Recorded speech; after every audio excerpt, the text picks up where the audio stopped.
o mais capaz de grandes sínteses, como bem o demonstrou no seu evangelho filosófico e no Apocalipse. João foi a sentinela, deu o grito nas passagens daquelas epístolas, citadas no nosso primeiro artigo, 1 João 4, 13 e 6, 2 João 7, cuja repercussão encontramos nas epístolas de Pedro e de Paulo. Porque assim procediam os judeus. Porque se Jesus tivesse sido um espírito materializado não teria sido Messias, porque não corresponderia às profecias. Não sendo um Messias, era um embusteiro. Continuariam os judeus absolvidos e gratificados por sua eliminação, pela consolidação de seu prestígio, do mesmo passo que essa primeira heresia prestava o serviço de desmoralizar o ensino do Nazareno, transmitido por seus apóstolos e discípulos. Com o correr dos tempos abastardou-se o cristianismo, ante a pressão das coisas materiais, contato com os políticos, proximidade do poder, tentação do conforto e do mandonismo. Paralelamente agiam outras forças sutis, o sincretismo religioso, marcante na liturgia, no ritual, nas práticas externas do culto, já então católico, menos por força da generalização de um conceito filosófico do que por um imperativo político de religião oficial de um império que dominava o mundo. Na verdade, todo o ritual católico, nos seus mínimos detalhes, é tirado daqui e dali, dos rituais das várias religiões que se encontravam, vivas, mortas ou agonizantes, dentro do próprio império. Os dirigentes católicos herdaram, do lado romano, esse espírito de dominação e do lado rabínico a capacidade de mercantilismo com as coisas religiosas. Ora, para um como para o outro desses aspectos era prejudicial a prática da mediunidade. Os médiuns viriam a ser para a hierarquia sacerdotal aquilo que para o rabinismo haviam sido os profetas, um avilhão ou uma chibata. E simplesmente aboliram a mediunidade, por todos os processos, inclusive pelas torturas e pelas fogueiras. Passando para a vida de além e túmulo, essas figuras destacadas do clero observavam os médiuns. E, ou os afeiçoavam ao seu serviço ou os obsediavam e enlouqueciam, para que não viessem prestar serviços esclarecedores e, consequentemente, contrários aos interesses materiais da Igreja Romana. Pode-se bem ver esse feito das falanges vaticânicas na ação exercida nos ambientes reformados, onde se acredita, ao pé da letra, que as almas imateriais se salvam por meio de um banho no sangue material de Jesus, coisa que, além de paradoxal é imoral, por ser a justificação e um crime. Igualmente se o vê na crença protestante no Espírito Santo, isto é, nos bons espíritos e na sua evocação, quando, entretanto, recusam a mediunidade, recusam o batismo no fogo do Espírito e discordam dos pentecostais, assim como estes dos espíritas.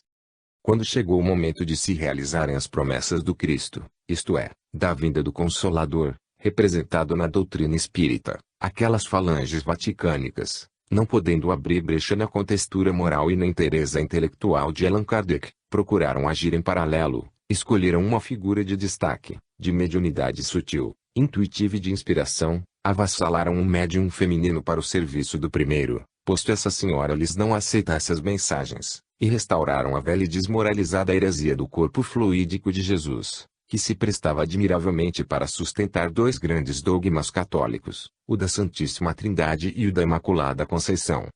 Define-se a situação, na prática, que é a seguinte. 1. Nos centros rostanguistas a ação das falanges tolhe o desenvolvimento das grandes tarefas sociais, porque isto seria detrimento para o catolicismo.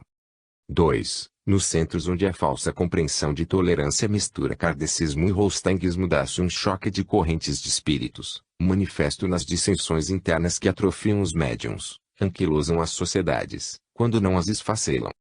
3. Nos centros puramente kardecistas, onde, em geral, não há estudo largo e profundo do assunto, são frequentes as crises, devidas ao trabalho de falanges, e, mesmo quando se constata que são falanges de padres, a falta de conhecimento panorâmico da matéria tira aos dirigentes o poder de domínio sobre aquelas, por isso que ignoram as causas profundas que as impelem.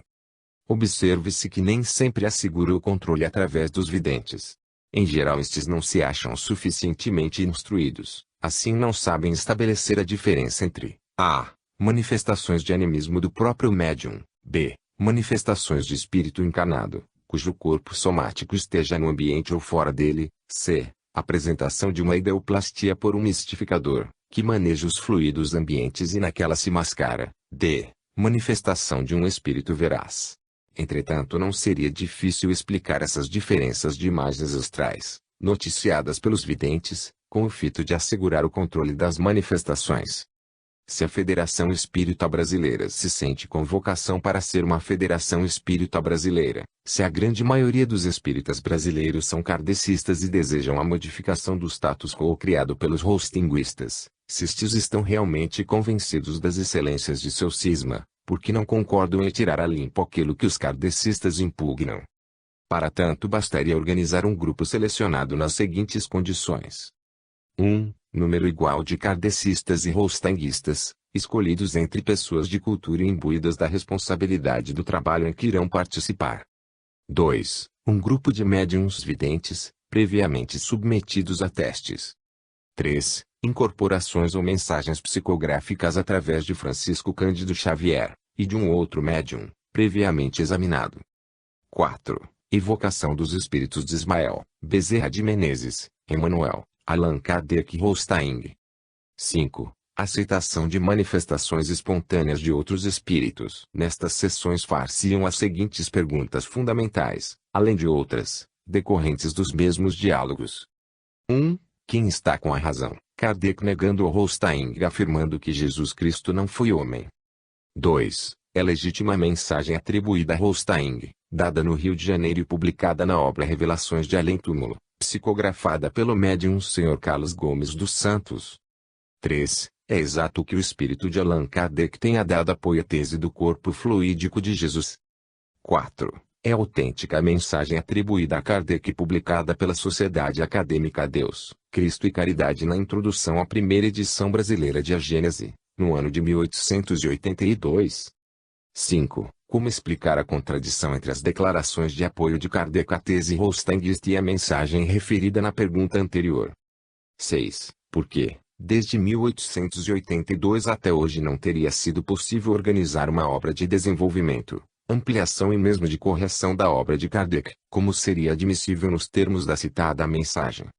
7. São verdadeiras ou falsas as afirmações de João Evangelista em duas epístolas contidas na Bíblia, caracterizando como espírito do anticristo aquele que nega que Jesus Cristo viveu e sofreu na carne?